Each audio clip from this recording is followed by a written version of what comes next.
আল্লাহ পাক প্রথমে ছেলেদেরকে বললেন, শোনো, সূরা নূর 33 নম্বর আয়াত। আল্লাহ পাক ছেলেদেরকে বললেন, তোমরা তোমাদের চোখ নিচু রাখো, এটা আমাদের দায়িত্ব।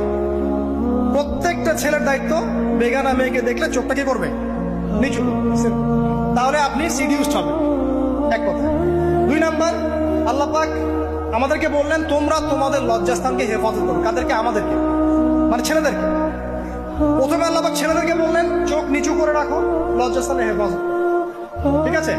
সূরা বানী ইসরাঈল আল্লাহ পাক বললেন, জিনার ধারের কাছেও যেও না, ধারের কাছেও যেও। আল্লাহ পাক আরো বললেন, যদি কেউ জিনা করে ফেলে, সূরা নূরে, তাহলে তাকে 100টা বেত্রাঘাত করতে হবে। কয়টা? 100টা, এবং 1 বছরের জন্য তাকে বহিষ্কার করতে হবে।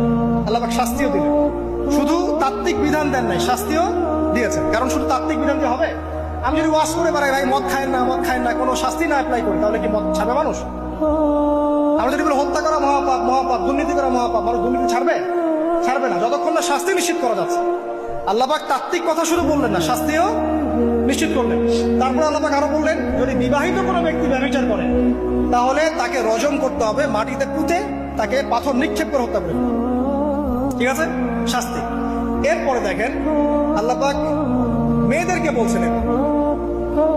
বলছেন, তোমরা মূলত ঘরে থাকো। যদি বাইরের পরিবেশ তোমাদের অনুকূলে না থাকে, তোমরা ঘরে অবস্থান করো। ওয়াকরনা ফি বুয়ুতিকুন্না ওয়ালা তাবাররুজনা তাবাররুজাল জাহিলিয়াতিল উলা। তোমরা মূলত ঘরে থাকো। জাহিলি যুগে মেয়েরা যেভাবে নিজেদেরকে প্রদর্শন করে বেড়াতো, এই কাজটা তোমরা করো না।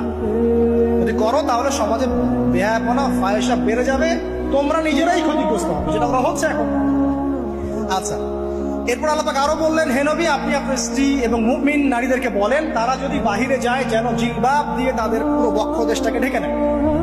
তাহলে পোশাকের সংস্কৃতির শেকড় কোত্থেকে শিখবো? আমি কোত্থেকে শিখবো?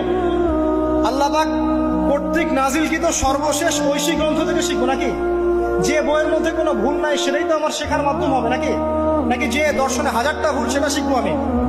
আল্লাহ পাক এখানে বলছেন, মুমিন নারীদেরকে বলো, বাইরে গেলে পরে